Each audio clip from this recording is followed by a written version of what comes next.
जय श्री कृष्ण। पुरुषोत्तम मास की जय। पुरुषोत्तम मास में दीपदान की इतनी महिमा है कि उसकी बराबरी कोई नहीं कर सकता। चंद्र ग्रहण सूर्य ग्रहण में किया गया दान भी उसके सामने कुछ नहीं है। उसका 16वां भाग है। और चाहे कितना भी दरिद्र व्यक्ति हो, अगर वह पुरुषोत्तम मास में कान खोलकर सुन लो। दीपदान करने का कर्ज संकल्प में कर ले परेशान तो हो, उसकी धंधा दरिद्रता व्यापार नहीं समाप्त चल हो रहा जाएगी। जय श्री राधे है, बड़ी श्याम। परेशानी है बात बात में, तो इसी निमित्त तुलसी की सूखी लकड़ी को घी में डुबा करके और भगवान के सामने भारतीय वेद लक्षणा गाय का घी, प्रामाणिक रूप से गाय का घी हो, ऐसा घी आप दीपक जलाना शुरू कर दें भगवान के सामने। थोड़े दिन में सब संकट के बादल छट जाएंगे और बढ़िया समय आ जाएगा। ये पक्की बात है। इसलिए महाराज जी लिखा है कि रमा वृद्धि करम नृणाम, दीपदान से लक्ष्मी वृद्धि होती है। और विधि पूर्वक पुरुषोत्तम मास पर्यंत दीपदान कर दिया जाए तब तो क्या कहना है। वेदोक्त जितने कर्म हैं, वेदोक्त जितने दान हैं, वो सबका पुण्य एक साथ मिला दिया जाए और पुरुषोत्तम मास में एक बार श्रद्धा पूर्वक दीपदान कर दिया जाए तो पुरुषोत्तम मास के दीपदान के 16वें अंश की बराबरी वे सारे शुभ कर्म दान पुण्य आदि मिलकर नहीं कर सकते। इतनी महिमा इस महीने में दीपदान की है। संपूर्ण तीर्थों में स्नान कर ले, संपूर्ण शास्त्रों का मूल पारायण कर ले, तो भी पुरुषोत्तम दीपस्य कलाम नारहंति षोडशी। पुरुषोत्तम मास में दीपदान की 16वीं कला की बराबरी नहीं होगी। सारे योग ज्ञान सांख्य तंत्र उनका अनुष्ठान कर ले, उससे जो पुण्य होगा उसका पुण्य और पुरुषोत्तम मास में दीपदान का पुण्य उसके 16वें अंश की बराबरी नहीं कर सकता। तप्तकृच्छ चांद्रायण आदि व्रत भी पुरुषोत्तम मास में किए गए दीपदान के 16वें अंश की बराबरी नहीं कर सकते। वेदों का अभ्यास, गया का श्राद्ध, गोमती का सेवन, ये भी पुरुषोत्तम दीप की 16वीं कला की बराबरी नहीं कर सकते। हजारों सूर्य ग्रहण चंद्र ग्रहण व्यतिपात, उनके समय जो दान पुण्य किया जाता है उसका पुण्य एक और पुरुषोत्तम मास में श्रद्धा पूर्वक किए गए दीपदान का पुण्य एक और 16वें अंश की बराबरी नहीं कर सकता है। महाराज कितने श्लोक हैं, कला नारहंति षोडशीम, कलाम नारहंति षोडशीम, बड़ी भारी महिमा। कुरुक्षेत्र, दंडकारण्य आदि सब पवित्र क्षेत्रों में घूम के आवे और पुरुषोत्तम मास में एक बार भी प्रेम से दीपदान कर ले तो भी उसकी बराबरी नहीं हो सकती। इसलिए हे मणिग्रीव, ये बड़ी गुप्त बात थी पर हमने तुमको बता दी क्योंकि तुमने हमारे प्राण बचाए तो हमें तुम्हें कुछ न कुछ तो देना चाहिए, इसलिए हम यही तुमको दे करके जा रहे हैं। तुम प्रेम से दीपदान करो। और महाराज जी लिखा, बंध्या स्त्री दीपदान करे पुरुषोत्तम भगवान के निमित्त पूरे महीना विधि पूर्वक, उसे पुत्र की प्राप्ति होगी। भ्रष्ट राज्य वाले को राज्य मिल जाएगा, जो चाहोगे सो हो जाएगा। कोई विवाह के योग्य कन्या पूरे पुरुषोत्तम मास का व्रत करे और प्रतिदिन भगवान, ये भी लिखा है। विद्यार्थी को विद्या की प्राप्ति, सिद्धि की कामना वाले को सिद्धि की प्राप्ति, खजाना हमारा बढ़ जाए ऐसी किसी की इच्छा हो तो उसको खजाने की प्राप्ति, और जिसको कोई कामना न हो तो मोक्षार्थी मोक्ष मापनुयात, मोक्षार्थी को मोक्ष मिल जाएगा।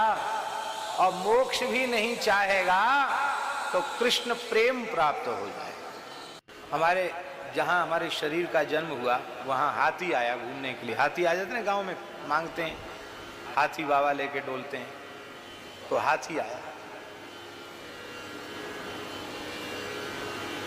तो हाथी वाले को पैसा दो तो वो बच्चों को हाथी पे थोड़ी देर के लिए बिठा देता। तो हमारे शरीर के पिताजी की बुआ थी, 4 बाबा थे, उनकी एक ही बहन थी, बड़ी पवित्र आत्मा थी, महान भक्त थी,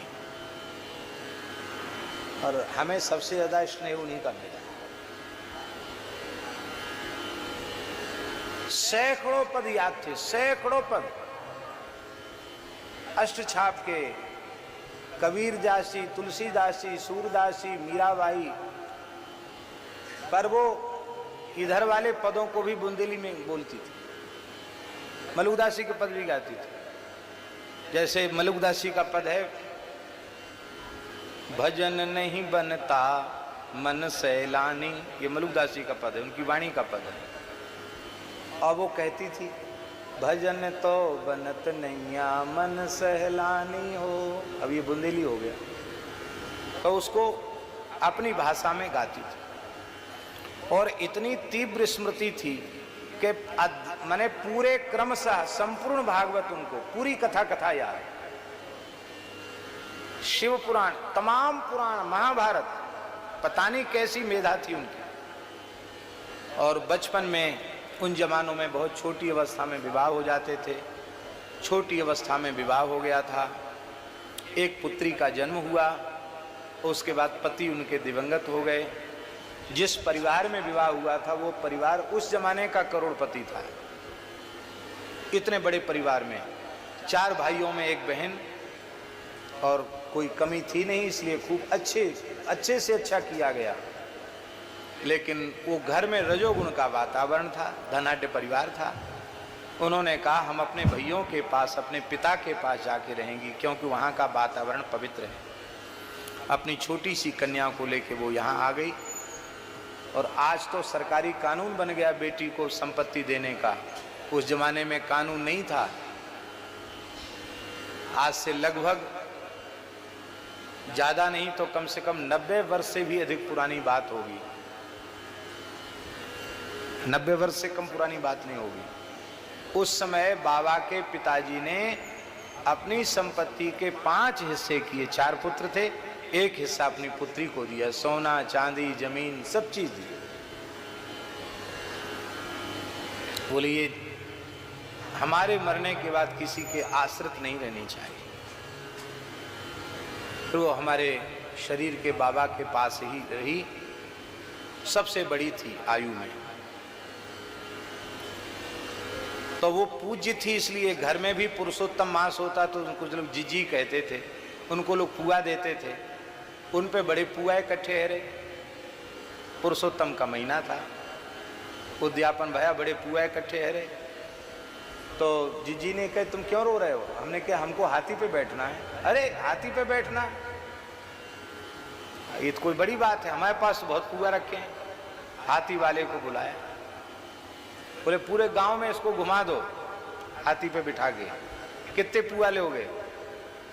वो तो थोड़े थोड़े पुआ में घुमा रहा था, उनके पास तो बहुत पुआ थे।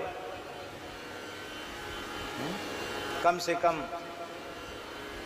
इतने पुआ गिनती नहीं होगी, लेकिन 100 पुआ भी हो तो कोई बड़ी बात नहीं है। वो पुआ मिलती ही तो महाराज वो हाथी वाले तो बड़े खुश हो गए, इतने पुआ मिल गए उनको। उन्होंने बिठाकर पूरे गांव में घुमा दिया। तो वो पुआ की बात हमको अभी भी बचपन की कई बार याद आ जाती है कि पुआ की कृपा से, पुरुषोत्तम मास के पुआ की कृपा से हाथी पे सबसे पहले, जीवन में पहली बार हाथी पर पुरुषोत्तम मास में पुआ की कृपा से बैठे। बोलो वृंदावन बिहारी लाल की जय। पुआ ऐसे होते हैं महाराज, पुरुषोत्तम मास के पुआ। तो ये पुआ सब ब्राह्मणों को दे करके दक्षिणा में देना चाहिए। बोलो भक्तवत्सल भगवान की जय।